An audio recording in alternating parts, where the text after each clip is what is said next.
materials की categorization की थी on the basis of they respond to applied magnetic field। कि हमने कहा था कि कुछ मटेरियल ऐसी हैं जो जब हम अप्लाइड मैग्नेटिक फील्ड में रखते हैं तो वो मैग्नेटिक फील्ड को बिल्कुल रिस्पॉन्ड नहीं करते, मतलब वो मैग्नेटिक फील्ड को अट्रैक्ट या मैग्नेटिक फील्ड उनको अट्रैक्ट करते, ठीक है। वो मैग्नेटिक लोविंग मटेरियल नहीं, अगर मैग्नेटिक फील्ड में रखेंगे तो वो मैग्नेटिक फील्ड को अपोज करेंगे, ठीक है। और वो अपने आप को मैग्नेटिक फील्ड के अंदर भी इस तरह एडजस्ट करेंगे कि वो मिनिमम मैग्नेटिक फील्ड स्ट्रेंथ में लाई करने की कोशिश करेंगे, मैक्सिमम से दूर बात, ठीक है। और उसके हमने डिफरेंट आगे एग्जांपल देखी। फिर हमने दूसरी इस किस्म के मटेरियल देखी थी जिनमें मोस्टली 8 नंबर ऑफ इलेक्ट्रॉन्स पाए जाते हैं और जिनकी कुछ ना कुछ मैग्नेटाइजेशन होती है। although magnetisation of such kind of material is too much small but होती है and they respond to external magnetic field, और वो अपने जो उनकी मैग्नेटाइजेशन होती है वो या जो मैग्नेटिक फील्ड उनको होते हैं वो अप्लाइड मैग्नेटिक फील्ड की डायरेक्शन में इस तरह अपने आप को लाइन करती हैं कि नेट वो वीकर से स्ट्रॉन्गर मैग्नेटिक फील्ड की तरफ जाने की कोशिश करती है, मतलब ये कि वो मैग्नेटिक फील्ड की तरफ अट्रैक्ट होती है, ठीक है। और कुछ हमने इस तरह के मटेरियल पढ़े थे जो फेरोमैग्नेटिक कहते थे और उन्हीं के बारे में आज हमने डिस्कस किया। फेरोमैग्नेटिक मटेरियल, इनके बारे में हमने क्या कहा था? हाँ, पहली बात ये कि ये ऐसे मटेरियल्स होती हैं जिनके अंदर स्मॉल रीजन्स होती हैं। ये पूरी मटेरियल छोटी छोटी रीजन्स के मिलने से बनते हैं और उन रीजन्स को हम क्या कहते हैं? Magnetic domains. क्यों इनको मैग्नेटिक डोमेन्स कहते हैं? क्योंकि एक रीजन के अंदर मैग्नेटिक कैरेक्टरिस्टिक्स हैं, ठीक है। लाइक हर एक वो रीजन जिसको हमने डोमेन का नाम दिया उसके अंदर तमाम मैग्नेटिक जो डाइपोल मोमेंट्स होती हैं, ठीक है, वो एक ही लाइन में डायरेक्टेड होती है, ठीक है। लाइक वो हर magnetic domain like a tiny magnet काम करेगी, ठीक है। तो ऑलमोस्ट समझ लो कि एक डोमेन के अंदर दिन रेज बार 12 टू 20 डोमेन्स, मतलब इतनी एटम्स या इतनी डोमेन समझ लो सॉरी इतनी मैग्नेटिक मोमेंट्स होती है और सारी की सारी एक ही डायरेक्शन में लाइन, ठीक है। और अगर सारी एक डायरेक्शन में लाइन है तो सब मिलके कुछ ना कुछ मैग्नेटिक फील्ड बनाती है, ठीक है। इसीलिए हम हर डोमेन को क्या कहते हैं? एक छोटा सा मैग्नेट। क्यों? क्योंकि मैग्नेटिक फील्ड स्ट्रेंथ काफी वीक होती है लेकिन होती है। बट जब हम ये बात करते हैं कि इनके अंदर डोमेन्स होती हैं और सब डोमेन्स में जितनी भी मैग्नेटिक डाइपोल मोमेंट्स होती हैं वो सारी की सारी क्या होती है? एक डायरेक्शन में लाइन होती है। लाइक ये मैंने मटेरियल बना दिया, इसमें ये कुछ 4 रीजन हैं और 4 रीजन हैं तो इन चारों के अंदर डोमेन और हर एक रीजन की डोमेन सॉरी इन डोमेन्स के अंदर मैग्नेटिक मोमेंट्स होंगे और हर एक डोमेन की सारी मैग्नेटिक मोमेंट्स सेम डायरेक्शन। लेकिन ये जरूरी नहीं कि सारी डोमेन्स की मैग्नेटिक मोमेंट्स भी सेम डायरेक्शन, मतलब हर एक मैग्नेटिक डोमेन की मैग्नेटिक मोमेंट एक डायरेक्शन में होगी लेकिन एक डोमेन के अंदर जो मैग्नेटिक मोमेंट्स हैं और दूसरी डोमेन के अंदर मैग्नेटिक मोमेंट वो दोनों एक ही डायरेक्शन में लाइन हो, ये जरूरी है। बात समझिए। और 100% ऐसा होता है कि वो एक डायरेक्शन में नहीं होती, क्लियर? डिफरेंट डायरेक्शन कि एक डायरेक्शन में सपोज करो ये है, इसके अंदर मैं मैग्नेटिक मोमेंट्स बना लेता हूं लाइक दिस, बट इसकी सारी मैग्नेटिक मोमेंट्स क्या होंगी? एक डायरेक्शन, और इसकी मैग्नेटिक मोमेंट किसी और डायरेक्शन में होगी, ठीक। इसकी मैग्नेटिक मोमेंट किसी और डायरेक्शन में लाइक दिस, इसकी मैग्नेटिक मोमेंट्स किसी और डायरेक्शन में हो सकती लाइक दिस। लेकिन एक रीजन के अंदर सारी मैग्नेटिक मोमेंट क्या है? और इसीलिए ये सारी मैग्नेटिक मोमेंट्स मिलके एक स्मॉल सा मैग्नेट बनाती है, जीपी और ईपी।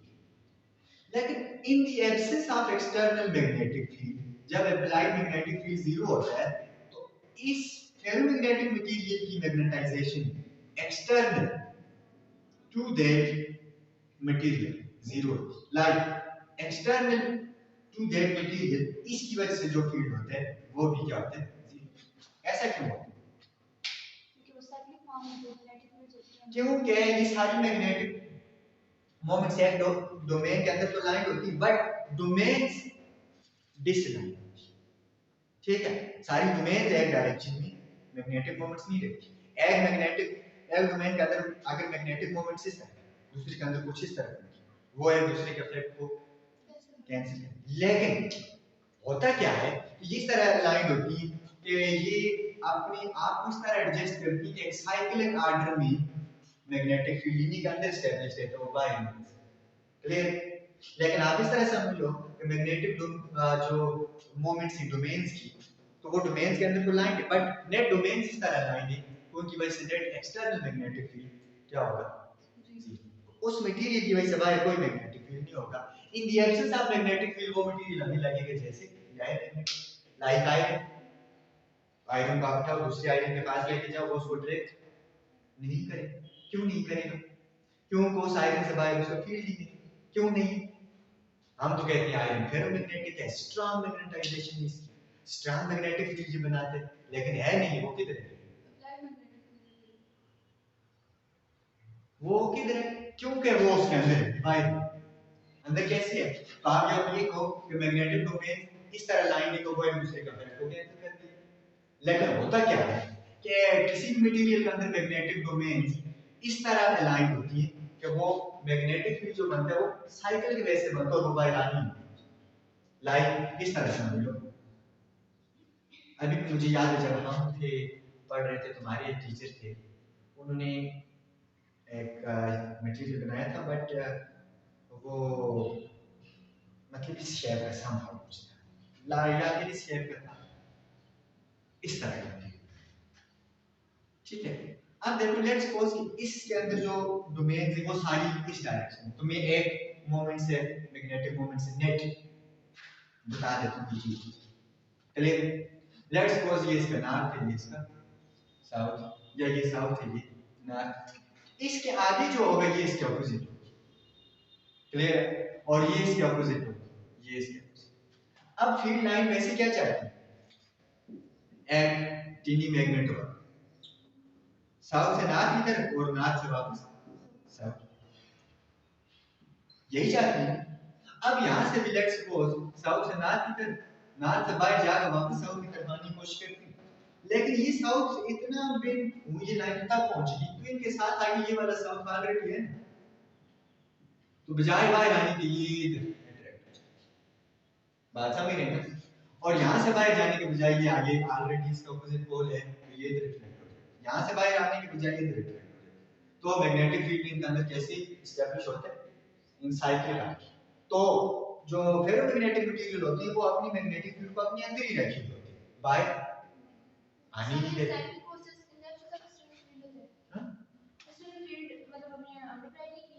ना और यहाँ भी नहीं, ठीक, ये इसी मैग्नेटिक डोमेन की है। नहीं इलेक्ट्रिसिटी जनरेट। अच्छा, अब ये ऑलरेडी एस्टैब्लिश स्टैटिक हाइट में इलेक्ट्रिसिटी कैसे जनरेट। अब देखो अगर हम इस मटेरियल को अप्लाइड फील्ड में ना रखें तो ये हमें लगेगा जैसे डायमैग्नेट, इसके क्योंकि इसके बाहर कोई फील्ड नहीं, लेकिन जब इसी मटेरियल को हम उठा के एक्सटर्नल मैग्नेटिक फील्ड में रखते हैं तो एक्सटर्नल मैग्नेटिक फील्ड क्या करती है, फोर्स लगाते हैं, और इस तरह फोर्स लगाते हैं कि इस मटेरियल की जो मैग्नेटिक मोमेंट्स हैं डोमेन के अंदर वो सारी उस एक्सटर्नल मैग्नेटिक फील्ड को रिस्पॉन्ड करती है और उसको सपोर्ट करती है। लाइक जो एक्सटर्नल मैग्नेटिक फील्ड समझ लो वो है मैग्नेटाइजिंग फील्ड। अब वो क्या करेगा, वो जो डोमेन्स के अंदर मैग्नेटिक मोमेंट्स हैं अगर उस फील्ड की डायरेक्शन से इधर उधर तो वो क्या करेगा, अपनी डायरेक्शन में लाइन करेगा। तो इसका मतलब है सारी डोमेन के अंदर सारी मैग्नेटिक मोमेंट किधर चली जाएगी, in the direction of external applied magnetic field. तो फिर मटेरियल के कितने पोल्स बनेंगे बताओ, हाँ, फिर फेरोमैग्नेटिक मटेरियल के कितने पोल्स बनेंगे। यहाँ तो टीनी बहुत सारे मैग्नेट है ना, लाइक ये सपोज करो इसका अगर साउथ है ये नॉर्थ, फिर ये इसका साउथ है नॉर्थ, ये इसका साउथ है नॉर्थ, फिर इसका साउथ, लेकिन जब हम एक्सटर्नल मैग्नेटिक फील्ड अप्लाई कर रहे थे, लेट्स से ये मिनी मैग्नेटिक फील्ड, ठीक है। अब ये एक्सटर्नल अप्लाइड फील्ड इस डायरेक्शन, अगर मैंने इस डायरेक्शन में अप्लाइड फील्ड अप्लाई किया तो ये क्या करेगा, तमाम डोमेन के अंदर जो मैग्नेटिक मोमेंट्स है वो इसी डायरेक्शन में लाइन करने की कोशिश करेंगे, क्योंकि ये मटेरियल की कैरेक्टरिस्टिक है, मटेरियल यही चाहता है, ठीक है। क्यों? क्योंकि फेरोमैग्नेटिक मटेरियल स्ट्रांगली अट्रैक्ट होते हैं टुवर्ड्स हाई मैग्नेटिक, ठीक है। अब ये मैग्नेटाइजिंग फील्ड है, लेट्स सपोज, अब ये इसको क्या करेगा, तमाम डोमेन्स को की मैग्नेटिक मोमेंट्स को लाइन करेगा, तो नेट जो नई शक्ल, नई शेप हमारे पास, नई कॉन्फ़िगरेशन बनेगी इस मटेरियल की, कैसी बनेगी, ये तो ऑलरेडी लाइन है, तो इनको लाइन करने के लिए हमें कोई एनर्जी नहीं देनी, क्लियर।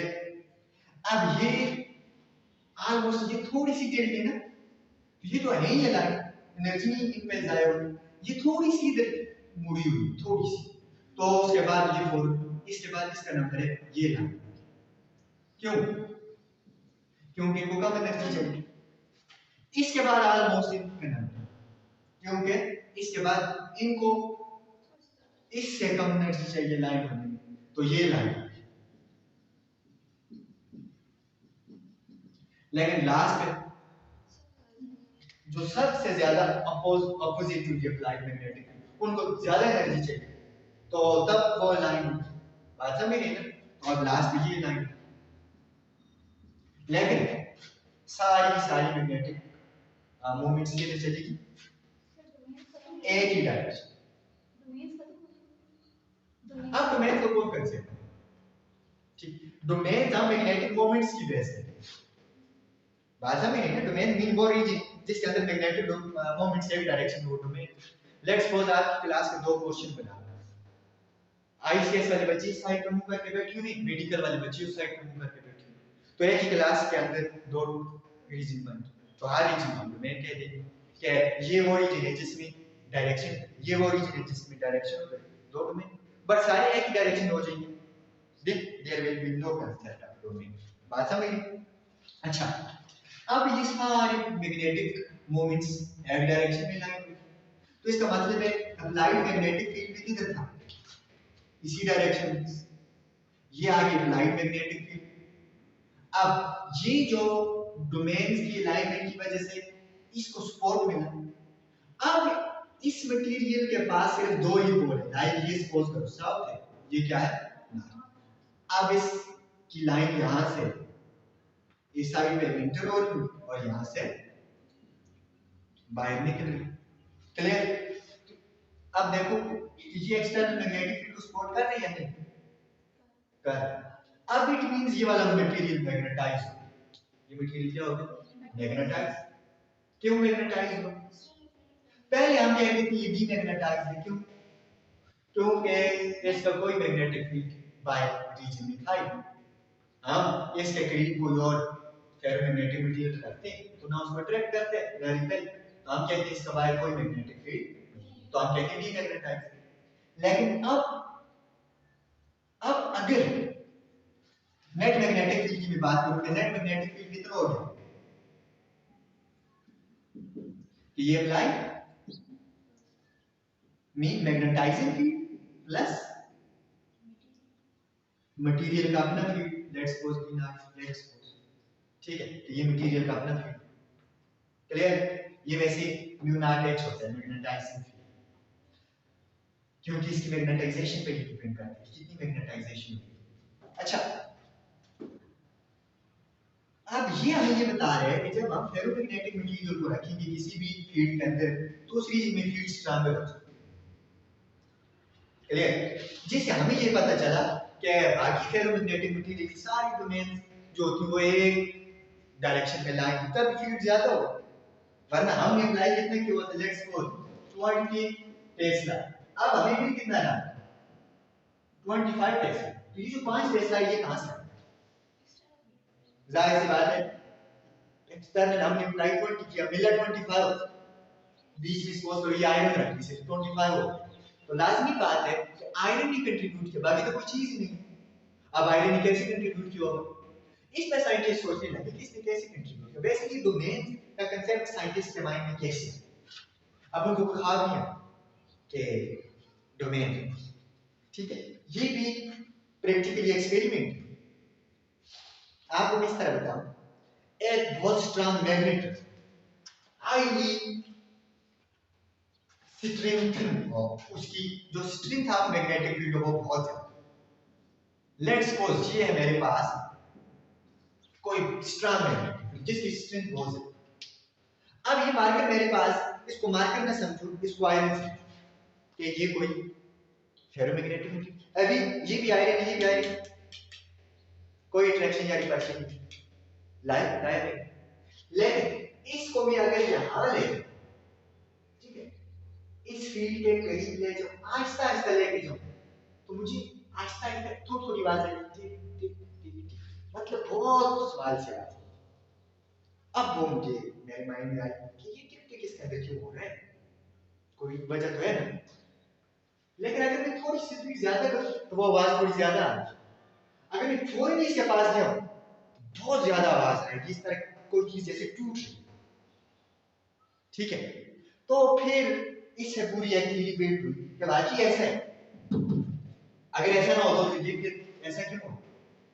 पहला, हम स्लो स्पीड से लेकर आए, स्लो स्पीड से लेकर आए, Aahista Aahista magnetic domain align हो रही कि पहले ये जो इसकी डायरेक्शन में ये तो ऑलरेडी, तो उसके बाद ये वाली होगी, तो ये जो ही शिफ्ट होती है डायरेक्शन में, तो शिफ्टिंग की वजह से आवाज आती है, उसके बाद ये, उसके बाद ये।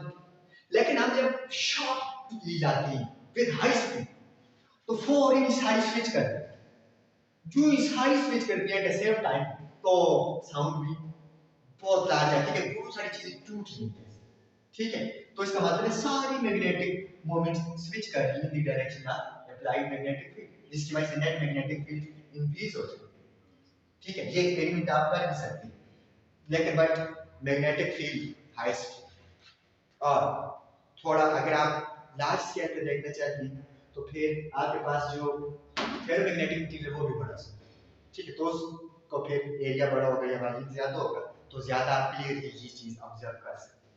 अच्छा, फिर एक मटेरियल में डिफरेंट कैसे मैग्नेटिक मोमेंट्स हैं? हाँ, एक मटेरियल में उसकी जब मतलब आयरन होती है तो उसमें डिफरेंट मैग्नेटिक मोमेंट्स कैसे होते हैं? अब जाहिर है ये के एक्सिस पे डिपेंड करती है ना, अरेंजमेंट पे। ये तो इंट्रिंसिक प्रॉपर्टी, आयरन जिन एटम्स के मिलने से बना हुआ है, तो या आयरन के एटम्स की जो फोर्स होगी इलेक्ट्रॉन्स पे, या इलेक्ट्रॉन्स की जो वहां एनर्जी होगी, या जितनी वेलोसिटी से वो घूम रही होंगे, कोई दूसरा सेम कैरेक्टरिस्टिक पोजीशन तो नहीं करेगा ना। तो हर एक की अपनी स्ट्रेंथ।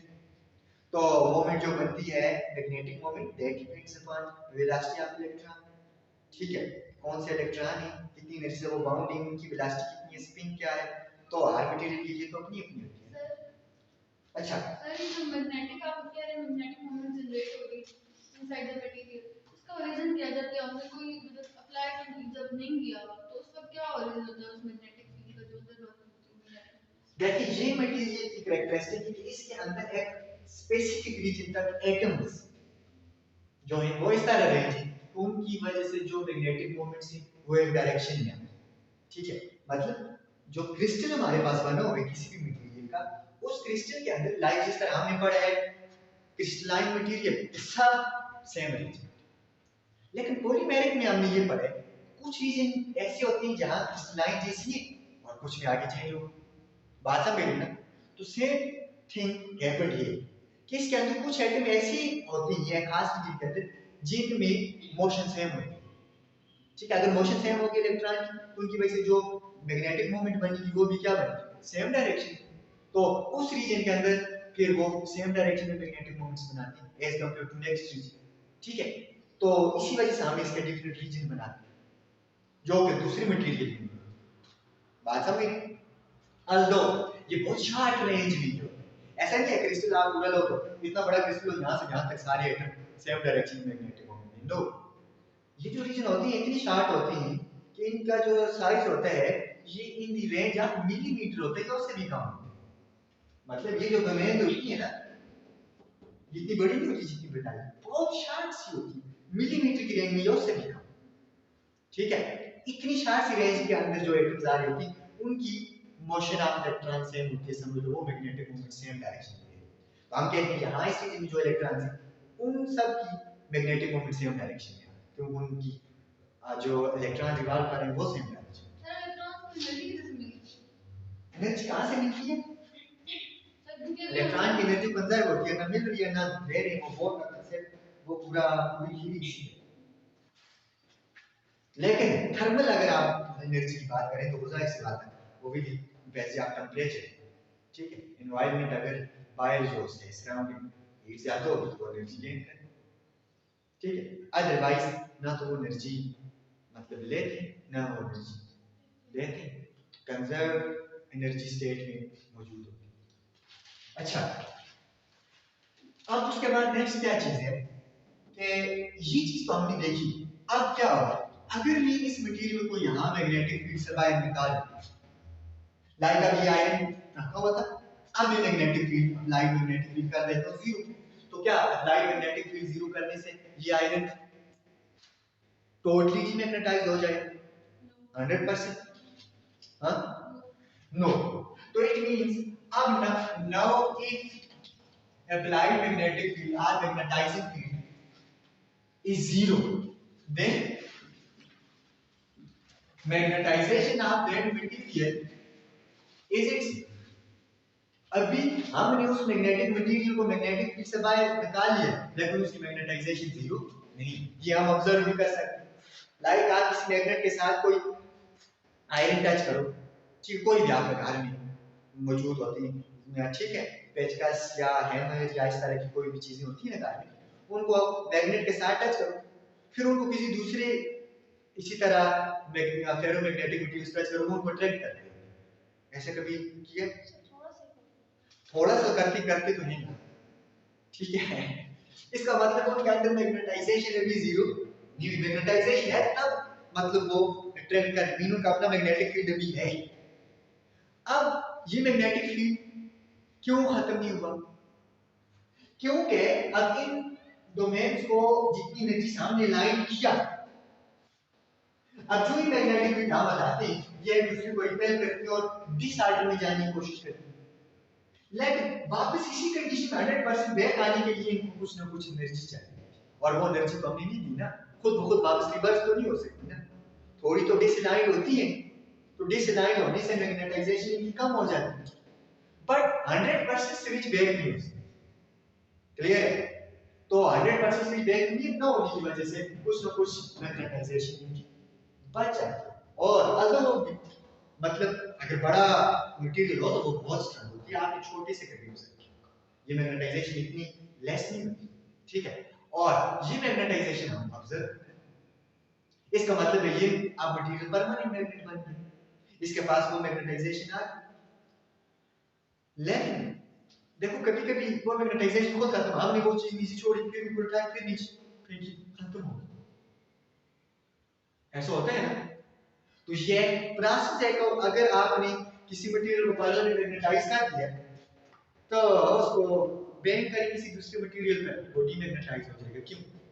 क्योंकि हमने एक तरह से बाहर से एनर्जी थी थर्मल कि दोबारा एक दूसरे से बिल्कुल मुकम्मल तौर पर डिसलाइन हो जाए, ठीक है, या फिर हम उसकी उल्टी डायरेक्शन में मैग्नेटिक फील्ड अप्लाई करें, तो तब इधर अगर अप्लाई करेंगे तो ये दोबारा ये वाला मैग्नेटिक फील्ड इनको दोबारा इस तरह स्विच कर देगा। क्लियर है? और करते करते अगर और स्ट्रांग करते जाए करते हैं कि इन सब को दोबारा उधर मोड़ दें तो ये मैग्नेटाइजेशन दोबारा इसके अंदर आ जाएगी बट इन नेगेटिव डायरेक्शन। बात समझ रहे हैं? तो इसका मतलब हम मटेरियल को परमानेंट मैग्नेटाइज कर भी सकते हैं और परमानेंट डीमैग्नेटाइज भी कर सकते हैं, लेकिन एनर्जी चाहिए। क्या चाहिए? एनर्जी। परमानेंट मैग्नेटाइज करने के लिए भी और परमानेंट, ना तो मटेरियल परमानेंट मैग्नेटाइज खुद होता है ना तो परमानेंट डीमैग्नेटाइज, दोनों के लिए एनर्जी चाहिए। हाँ, परमानेंट जो मैग्नेट होते हैं ना इनके एक्सिस बहुत स्ट्रांग होते हैं, तो नेचुरली मतलब आगे बोले अब अगर हम बनाएं तो हम भी बना सकते हैं ऐसे तमाम मटेरियल जिनके स्ट्रांग मैग्नेटाइजेशन फील्ड चाहिए हो, इनकी इन मैग्नेटिक मोमेंट्स को फ्लिप कर, लाइक उनके हार्ड एक्स हो तो इनको फ्लिप करने के लिए ज्यादा एनर्जी चाहिए। अगर ज्यादा एनर्जी चाहिए हम फील्ड आप हटा दें तो उनको इतनी ज्यादा एनर्जी चाहिए दोबारा फ्लिप बैक करने, तो इतनी ज्यादा एनर्जी होती नहीं, तो इसलिए वो क्या हो जाएगा परमानेंट मैग्नेटाइज हो जाएगा। फिर इतनी ज्यादा एनर्जी हम देंगे तो वो डीमैग्नेटाइज होगा ना, नहीं, बात समझ। लेकिन कुछ मैग्नेटाइजिंग मटेरियल होती है जिनको थोड़ी सी एनर्जी दी तो वो मैग्नेटाइज हो जाती है, तो वो फौरन ही थोड़ी सी एनर्जी बैग मिलने से वो डीमैग्नेटाइज हो जाती है, वो बहुत साफ मैग्नेट। वो मटेरियल कौन सी होती है? साफ, ठीक, उनके साफ एक्सेस। और जो जिनके हार्ड एक्सेस होते हैं वो स्ट्रॉन्ग परमानेंट मैग्नेट बनाने के लिए यूज किए जाते हैं। अच्छा, लेकिन एक दूसरी चीज भी इन पे अफेक्ट करती है। ये तो एक मैग्नेटाइजिंग फील्ड आ गया ना, क्या परमानेंट डीमैग्नेटाइज कर सकते हैं किसी मटेरियल को, किससे? या तो मतलब किसी दूसरी चीज पे हिट करने से या फिर फील्ड अप्लाई करने से। एक तीसरा फैक्टर है टेम्परेचर, जो इनको बहुत ज्यादा इफेक्ट करता है, ठीक है, क्योंकि टेम्परेचर इनकी ससेप्टिबिलिटी पे अफेक्ट करती है। ससेप्टिबिलिटी ही मैग्नेटाइजेशन का बताती है, क्लियर? तो एक स्पेसिफिक रेंज ऑफ टेम्परेचर तक ही कोई मटेरियल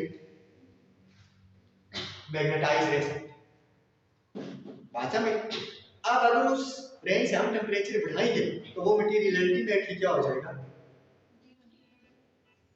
फेरो से पैरा में चेंज हो जाएगा, फेरोमैग्नेट से किधर चेंज हो जाएगा? पैरा में। और ये पक्का ऐसा है, ऐसा आप कर सकते हैं। लाइक आपको मैं बताऊं कि लेट्स सपोज ये आपके पास मैग्नेट है, आप इसके साथ एक और ये एक और फेरोमैग्नेट मटेरियल आप इसके पास ले आके ये क्या करेंगे? इसको खींच लेगा, अट्रैक्ट कर लेगा, क्योंकि फील्ड फेरोमैग्नेट को फॉरवर्ड अट्रैक्ट करता है, क्लियर है?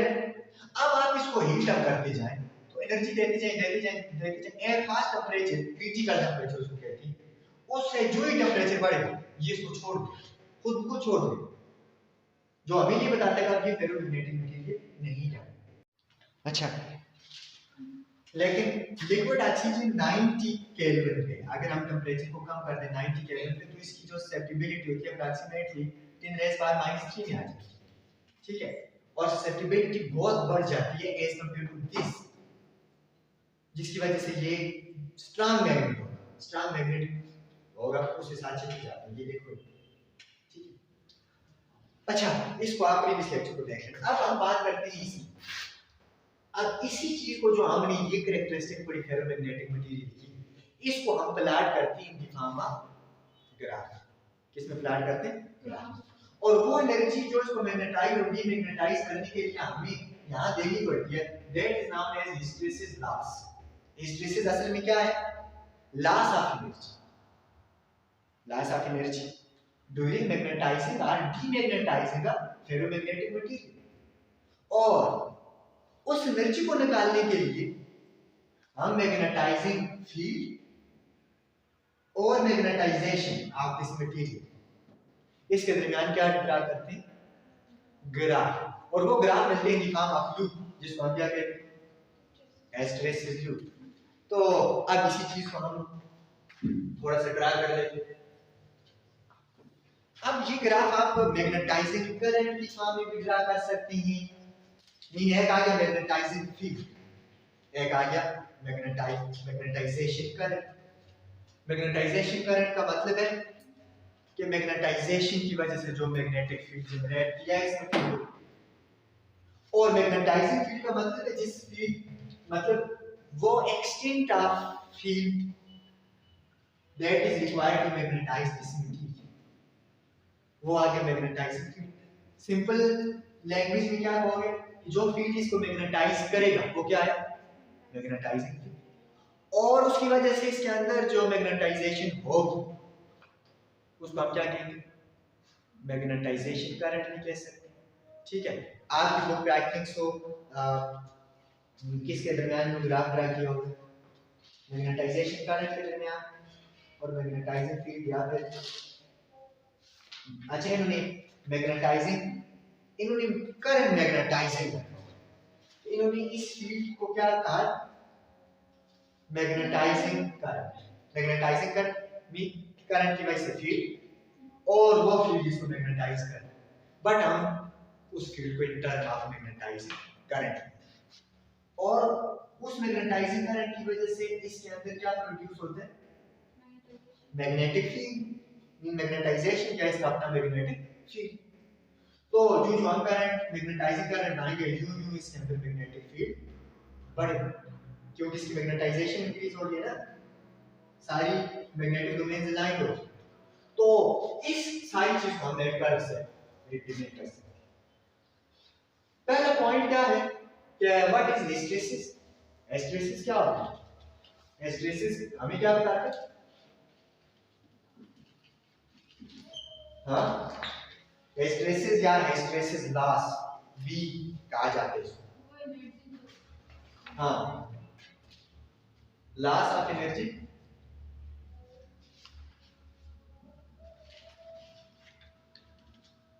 During magnetization and demagnetization of ferromagnetic material.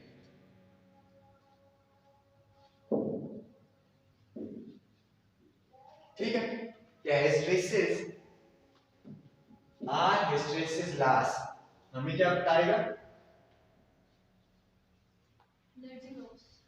Energy कितनी हमने देनी है, किसी मटेरियल को मैग्नेटाइज करने के लिए कितनी एनर्जी चाहिए या डीमैग्नेटाइज करने के लिए कितनी एनर्जी चाहिए, मतलब लॉस ऑफ एनर्जी के बारे में। तो फिर हिस्टेरेसिस लूप क्या होगा? हिस्टेरेसिस लूप हाँ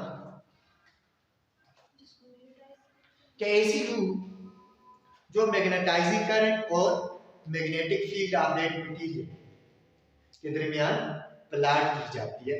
ठीक है, या फिर वो ग्राफ जो मैग्नेटाइजिंग करंट या मैग्नेटाइजिंग फील्ड और मैग्नेटिक फील्ड और मैग्नेटाइजेशन ऑफ दैट मटेरियल के दरमियान प्लॉट किया जाता है, और वो ग्राफ हमें कैसे मिलते हैं? इन फॉर्म ऑफ लूप, और उस लूप को हम क्या कहते हैं?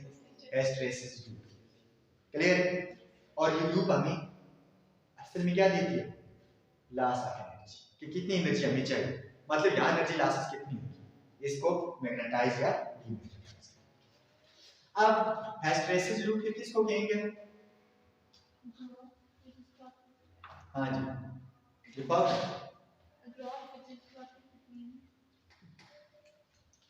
Graph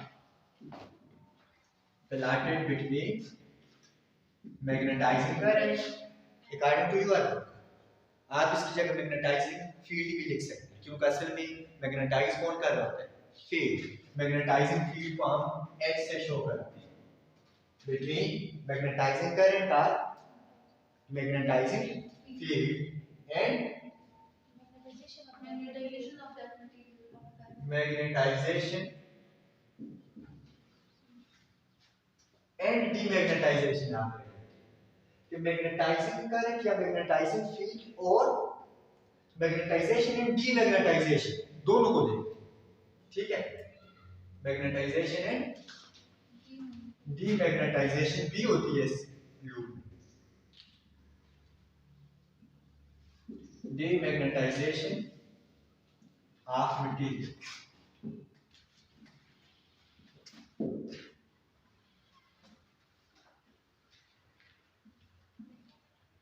form a loop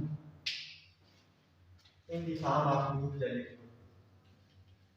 in the form of loop known as hysteresis loop. के मीन के जब हम मैग्नेटाइजिंग फील्ड एक आगे मैग्नेटाइजिंग करंट या मैग्नेटाइजिंग, दूसरी तरफ क्या क्वांटिटी है? Magnetization and demagnetization. मीन के मैग्नेटाइजिंग फील्ड और मटेरियल की मैग्नेटाइजेशन और डीमैग्नेटाइजेशन के बिटवीन जो ग्राफ हम प्लॉट करते हैं वो हमें किस फॉर्म में मिलते हैं? In the form of loop, और उस लूप को हम क्या कहते हैं? Hysteresis loop. ठीक है, एज प्लॉटेड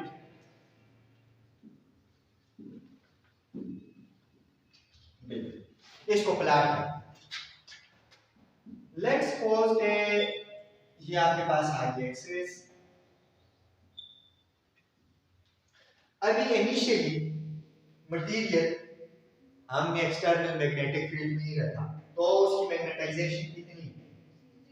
0। या उसका अपना मैग्नेटिक फील्ड कितना है? मटेरियल का मैग्नेटिक फील्ड है इस तरफ पॉजिटिव होगा, और अगर उस तरफ मतलब हम इसको अब रिवर्स कर दें तो उस तरफ नेगेटिव होगा। और इधर क्या आएगा, मैग्नेटाइजिंग करंट या मैग्नेटाइजिंग फील्ड।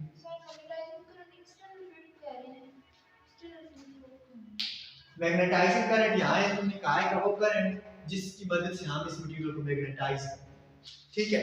मतलब समझ लो कि एक्सटर्नल फील्ड का सोर्स है, या समझ लो कि ये एक्सटर्नल फील्ड, क्लियर।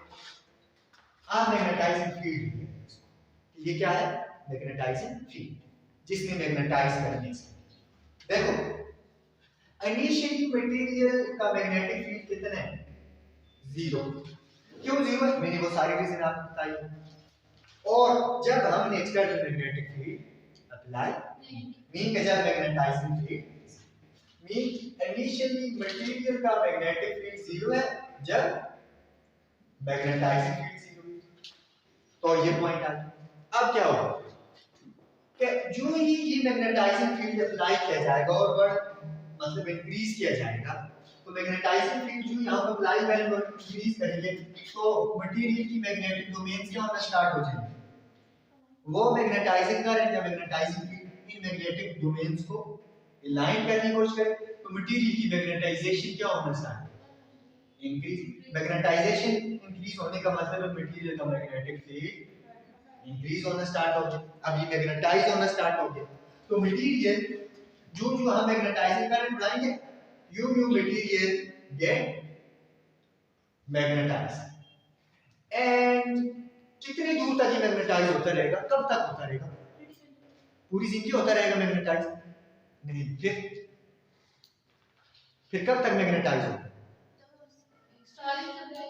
हाँ जी, जब तक सारी डोमेन्स अलाइन नहीं हो जाए। लेट्स सपोज आप 40 स्टूडेंट्स क्लास में बैठे हैं, आप में से 30 इस डायरेक्शन 10 उसमें, तो मैग्नेटाइजिंग फील्ड अब हम 10 को 20 डायरेक्शन में मूव करवाएगा। पहले एक को फ्लिप किया, फिर दूसरे को, फिर तीसरे को, तो यूं उनकी मटेरियल की मैग्नेटाइजेशन इंक्रीज होती है, और क्या होती है, कहां तक जाएगी, जब 10 के 10 अलाइन हो जाए। उन 10 के बाद अगर हम और मैग्नेटाइजिंग फील्ड बढ़ाएं तो क्या होगा, क्या मटेरियल का मैग्नेटिक फील्ड में कोई फर्क पड़ेगा, नो। मटेरियल का मैग्नेटिक फील्ड तो मैक्सिमम को पहुंच चुके, अब कोई बचा ही नहीं जो अलाइन हो, तो मटेरियल का फील्ड हो जाएगा कांस्टेंट। तो विद पैसेज ऑफ टाइम इसकी मटेरियल की मैग्नेटाइजेशन इंक्रीज हो गई, और करते करते करते ये इस पॉइंट तक समझ में इंक्रीज हुई। अब इसके बाद अगर हम मजीद मैग्नेटाइजिंग फील्ड बनाएं तो इसमें कोई फर्क नहीं, ये कांस्टेंट। और ये वाला पॉइंट क्या कहलाता है जी, maximum magnetic field, maximum magnetic field or saturated magnetic or saturation point. इस पॉइंट को हम क्या कहेंगे, ये वाला पॉइंट कौन सा, सैचुरेशन। सैचुरेशन पॉइंट इसको हम क्यों कहते हैं, इसके बाद हाँ, ये वो पॉइंट है जिस पर तमाम मैग्नेटिक मोमेंट्स सेम डायरेक्शन में लाइन हो जाती है, और मैक्सिमम मैग्नेटिक फील्ड जो मटेरियल बना सकता था वो उसने एस्टेब्लिश कर दिया। अब उसका फील्ड सैचुरेट हो गया, उससे ज्यादा नहीं हो सकता। कि मैक्सिमम मैग्नेटिक फील्ड कितना वो शो कर सकते हैं, up to saturation point, up to saturation. अगर सैचुरेशन पॉइंट से मजीद हम मैग्नेटिक फील्ड बढ़ाएं, मैग्नेटाइजिंग फील्ड बढ़ाएं, तो मटेरियल के फील्ड पे कोई फर्क नहीं पड़ता, क्योंकि ये सैचुरेट कर चुका है। ये आगे इसका मैक्सिमम मैग्नेटिक फील्ड, क्लियर। अब इसे अगर हम बढ़ाएं तो ये कांस्टेंट रहेगा, तो परफेक्ट। सर अगर वैल्यू बहुत ज्यादा होता तो इसको दोबारा से रिवर्स हम अप्लाई इस डायरेक्शन की, तो रिवर्स कैसे, हां आप अपने बैग को खींच रही हैं इधर, आप जितनी एनर्जी बढ़ाओगे बैग में किधर आ जाएगा, बैग उधर नहीं जा सकती। अच्छा, अब अगर हम इसको फील्ड को हटा दें, ये फील्ड मैंने प्लेस से सारी मैग्नेटिक मोमेंट्स अलाइन हो, फील्ड को मैंने जीरो कर दिया। फील्ड को जीरो करने का मतलब क्या है कि now we are going to switch this magnetizing current or magnetizing field back to zero, like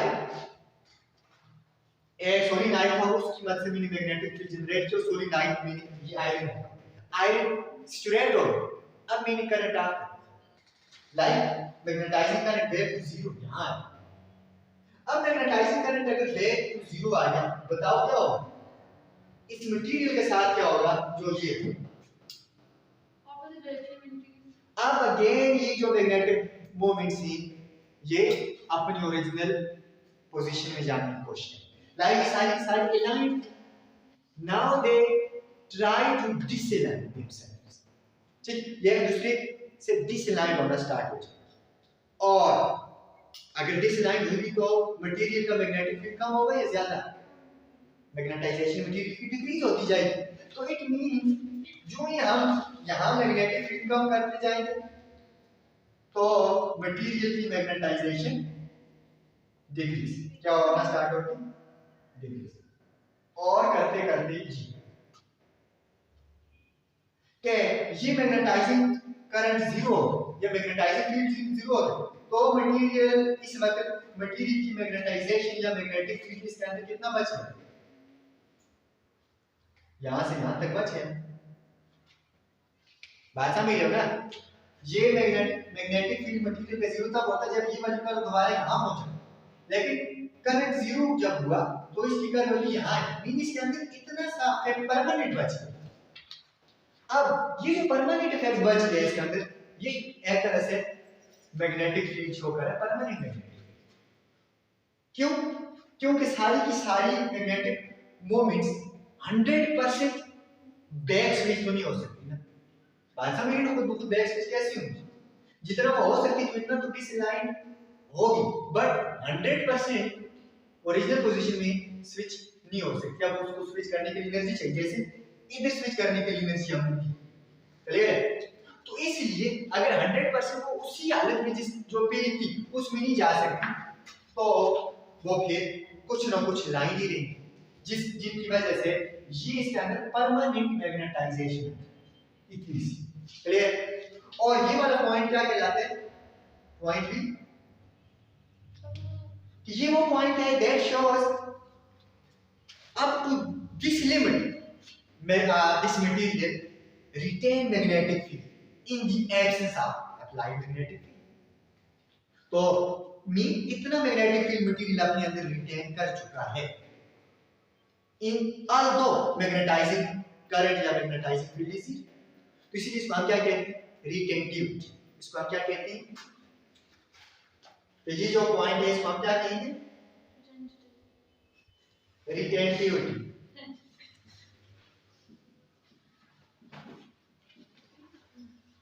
retentivity का क्या मतलब है कि जो पॉइंट हमें ये बताएगा कि कितना मैग्नेटिक फील्ड मैग्नेटाइजिंग करंट जब जीरो हो गया तो उस मटेरियल ने रिटेन कर या कितनी मैग्नेटाइजेशन उसके पास मौजूद। बात समझे? तो अब ये रिटेंटिविटी को हम कैसे डिफाइन करेंगे फिर, व्हाट इज रिटेंटिविटी? हाँ, इसको दो वे से आप एक्सप्लेन कर सकते कि चलो एक वे से ज्यादा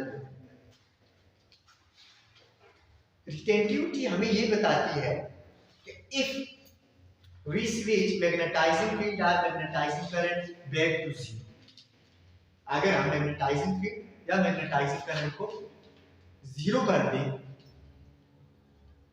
तो due to in the previous applied magnetizing field retain magnetic field within that material, retain value of retained magnetic field within that material is known as retentivity। कि जो प्रीवियसली हमने अप्लाई किया हुआ था मैग्नेटाइजिंग फील्ड उसकी वजह से इस मैग्नेटिक फील्ड के अंदर कितना फील्ड बचा हुआ है, कितना इसने रिटेन कर लिया। अब हमने वो हटा दिया लेकिन पहले अप्लाई था तो उसकी वजह से इसने जितना मैग्नेटिक फील्ड रिटेन कर लिया उसको हम क्या कहते हैं, रिटेंटिविटी। उसको हम क्या कहते हैं, रिटेंटिविटी। लाइक लेट्स सपोज इसको O कह दूं तो रिटेंटिविटी के कौन सा पॉइंट हुआ, OB पॉइंट क्या हुआ, retentivity mean retain magnetic field within that material with we switch the magnetizing field back to 0 or magnetizing current back to C. अब हम क्या करते हैं, हम कहते हैं ना हमें इसका मैग्नेटिक फील्ड चाहिए, ठीक है ना, तो हम इसको 0 कर रहे हैं, इसके मैग्नेटिक फील्ड को क्या करना है 0, इस मटेरियल को दोबारा डीमैग्नेटाइज करना है, तो हमें क्या करना पड़ेगा, रिवर्स डायरेक्शन में मैग्नेटिक फील्ड अप्लाई करना पड़ेगा, जो उल्टी डायरेक्शन में इसको मैग्नेटाइज करे, यही बात है ना। तो अब बैक डायरेक्शन में या नेगेटिव डायरेक्शन में मैग्नेटिक फील्ड अप्लाई करें,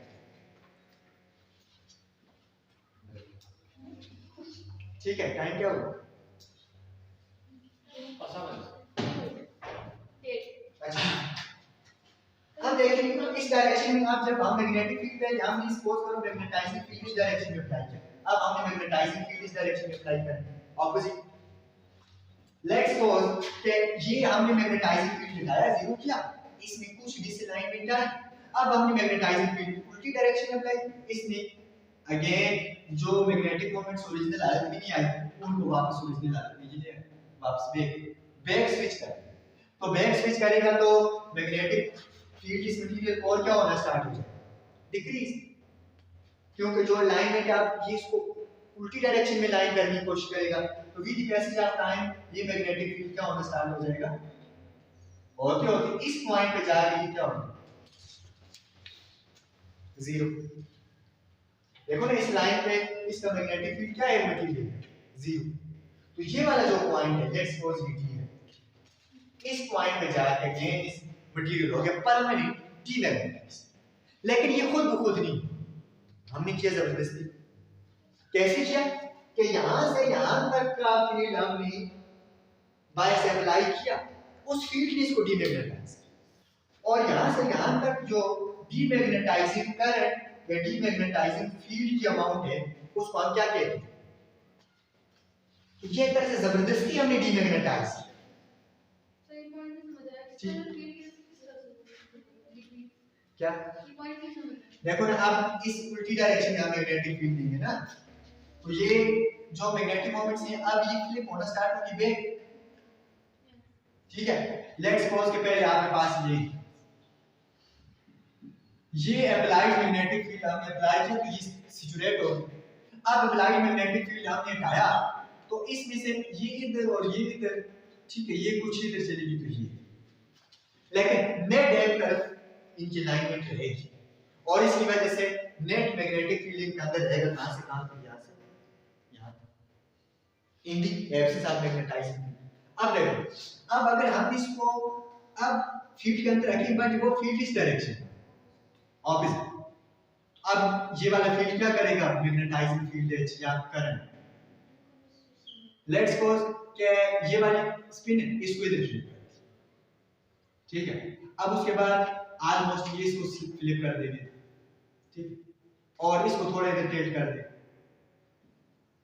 ठीक है, फाइनली इसको, लेकिन देखो ये डिसलाइन होना स्टार्ट हो गई ना, जो ये वाली इधर ऑपोजिट फ्लिप हुई तो नेट मैग्नेटिक जो मोमेंट थी वो इनमें से ये है कि 100% या दूसरे को कैंसिल करेगी, तो नेट इफेक्ट क्या होगा कैंसिल, जब ये दूसरी भी इधर फ्लिप होगी अब ये दोनों को कैंसिल कर रही तो नेट मैग्नेटाइजेशन क्या होगा 0, तो बस वो मैग्नेटिक फील्ड जिसने इन दो को इधर फ्लिप किया और नेट मैग्नेटिक फील्ड इस मटेरियल का 0 कर दिया, वो मैग्नेटिक फील्ड सपोज करो यहां से यहां तक हमने क्लियर है, और इसने जबरदस्ती इनको फ्लिप किया, इसलिए ये वाला पॉइंट क्या कहलाते हैं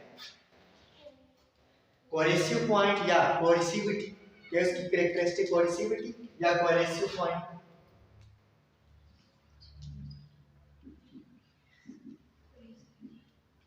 ठीक है, कि एक तरह से ये शो कर है कि जबरदस्ती मैग्नेटिक मोमेंट्स को फ्लिप करवाया गया और मैग्नेटाइजिंग फील्ड की ये वाली वैल्यू O से D तक जो हमें रिक्वायर्ड है to demagnetize the magnetic this ferromagnetic material is known as coercivity, बात समझ में।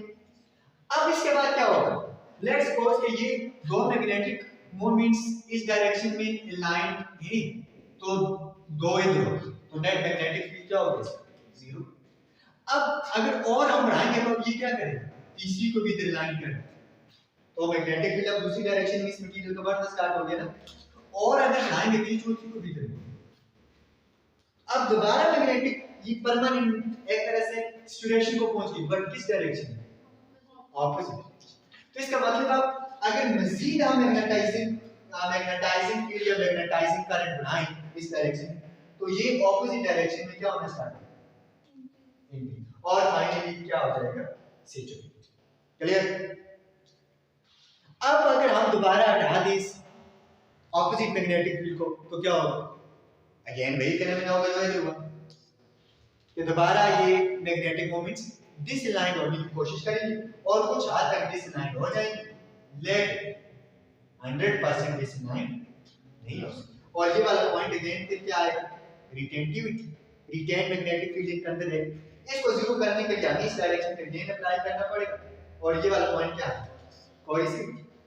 और अब अगर इस डायरेक्शन हम और अप्लाई करें तो अगेन इस डायरेक्शन में दोबारा मैक्सिमम।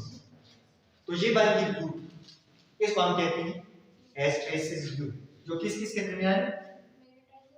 मैग्नेटाइजिंग करंट और magnetic field of material according to your.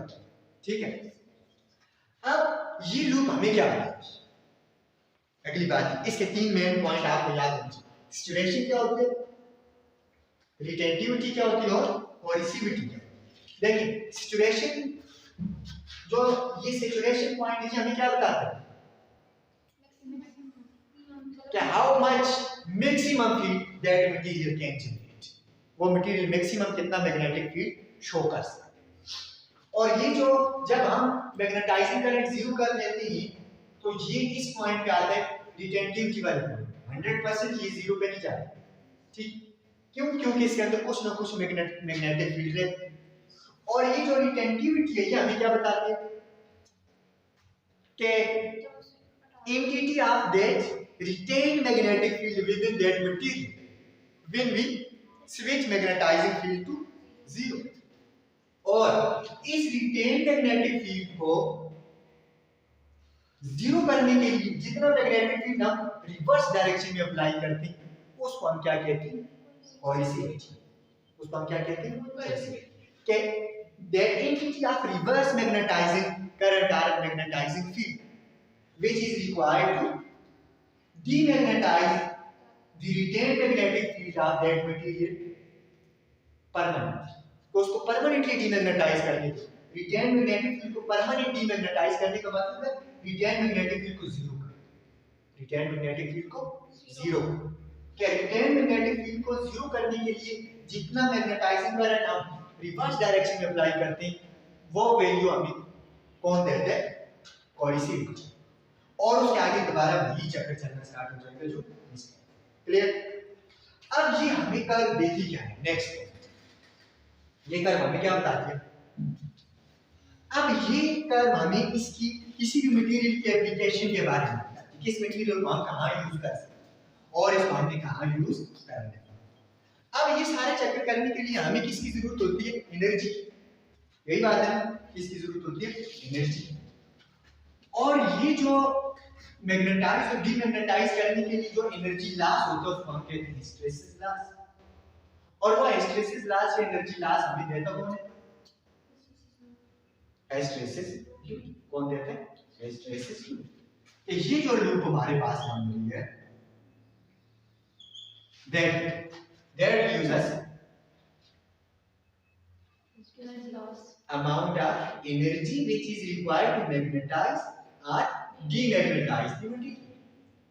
अब अगर हमारे पास कोई मटेरियल ऐसा है जिसको डीमैग्नेटाइज करने के लिए जिसके ये है रिटेंटिविटी और उसको डीमैग्नेटाइज करने के लिए सिर्फ इतनी सी एनर्जी चाहिए, और एक मटेरियल ऐसा है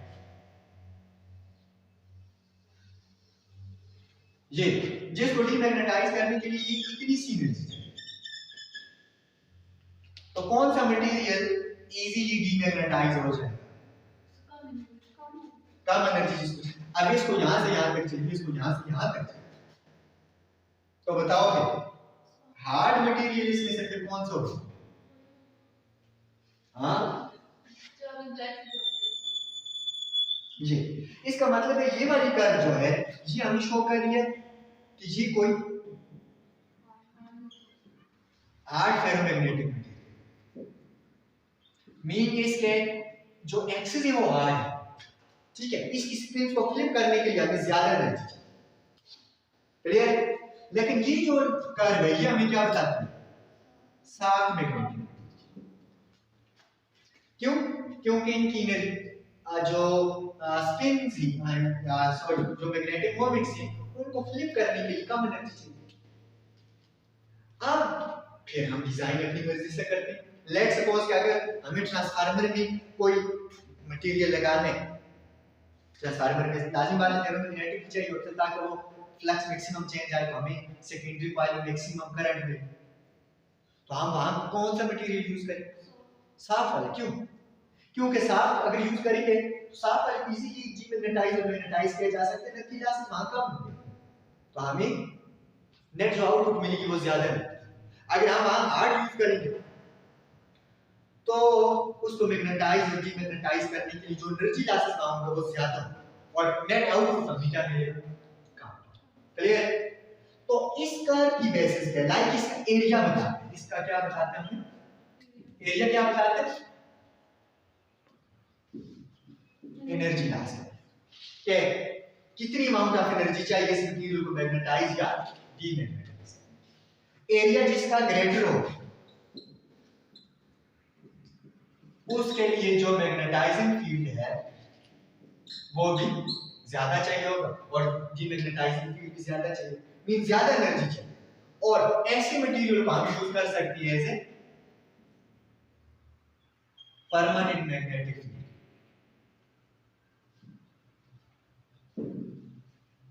as a permanent magnetic field generate करने के लिए ऐसे मटेरियल को हम यूज कर सकते हैं। लेकिन ये जो सॉफ्ट मटेरियल होते हैं तो इनके अंदर इनको थोड़ी सी एनर्जी मिली तो ये मैग्नेटाइज और डीमैग्नेटाइज हो जाती है, तो इसलिए इनको जस्ट फॉर टाइम भी ना मैग्नेटिक फील्ड इनसे ले सकते हैं और इनको डीमैग्नेटाइज भी कर सकते हैं। Permanent magnetic field, permanent magnet इनको हम नहीं बना सकते, क्लियर। और इनको हम परमानेंट मैग्नेट बनाते हैं क्योंकि इनका क्रिटिकल टेंपरेचर भी बहुत हाई होता है, कि बहुत ज्यादा टेंपरेचर चाहिए होता है जिस पे ये फेरो से पैरापेट जंप करें, लेकिन इनको कम टेंपरेचर चाहिए। बात समझ रही है? लाइक आयरन है, आयरन का क्रिटिकल टेंपरेचर कितना है, 750 डिग्री सेल्सियस आसपास। इसी तरह कोबाल्ट है, उसका कितना, I think so 1120 degree Celsius. Kelvin में फिर आगे कन्वर्ट कर लो, इसका कुछ 1043 केल्विन और इसका कुछ 1394 केल्विन, ठीक है। तो इसका मतलब है cobalt is much harder as compare to iron, clear है। अब अगर मैं आपको एक चार्ट से इसी तरह इनके यूजेस, ये जो ट्रेन की जो पटरियां वहां भी इसका यूज किया जाता है, बुलेट ट्रेन, लाइक ट्रेन की स्पीड बहुत ज्यादा हाई करने के लिए इनका यूज किया जाता है। कैसे कि मैग्नेटिक फील्ड जनरेट किया जाता है, परमानेंट मैग्नेट मतलब हार्ड मैग्नेटिक मटेरियल यूज कर मैग्नेटिक फील्ड, या सॉफ्ट मैग्नेटिक मटेरियल यूज करके, डिपेंड करता है कि हमें किस तरह का वो चाहिए। तो लेकिन मैग्नेटिक फील्ड लाजिम काम करेगा। अब जब हम टाइम वेरिंग अल्टरनेटिव करंट देंगे वो मैग्नेटाइज डीमैग्नेटाइज करके वहां मैग्नेटिक फील्ड बना रहेगा। लेकिन जब मैग्नेटिक फील्ड बन जाता है तो ट्रेन की पटरी और ट्रेन के दरमियान ऑपोजिट मैग्नेटिक फील्ड जनरेट हुआ है, वो एक दूसरे को क्या करते हैं, रिपेल। वो क्या करें, रिपेल। लाइक एड का मैग्नेटिक फील्ड ये, एड का मैग्नेटिक फील्ड ये, तो ये एक दूसरे को क्या करें, रिपेल। तो जो ही रिपेल करेंगे तो ट्रेन का फिर जमीन के साथ कांटेक्ट नहीं होगा, ग्राउंड के साथ। अगर कांटेक्ट हो तो बहुत कम, क्योंकि ऑलरेडी मैग्नेटिक फोर्स ने उसको उठाया हुआ है, तो friction between train and ground almost zero हो जाए। फ्रिक्शन जीरो होने से स्पीड क्या हो जाएगी, हाई। तो लेस एनर्जी लॉसेस से हम बहुत हाई स्पीड इनसे गेन कर सकते हैं। लेकिन बात कुछ और करते हैं ट्रेन पे जब, अच्छा उसके बाद देखिए अगर एरिया कम होगा तो कम मैग्नेटाइजिंग फील्ड या करंट चाहिए, तो उसको हम एज ए सॉफ्ट मैग्नेट के तौर पे यूज कर सकते हैं, ठीक है। लेट्स जब बात याद आई नेक्स्ट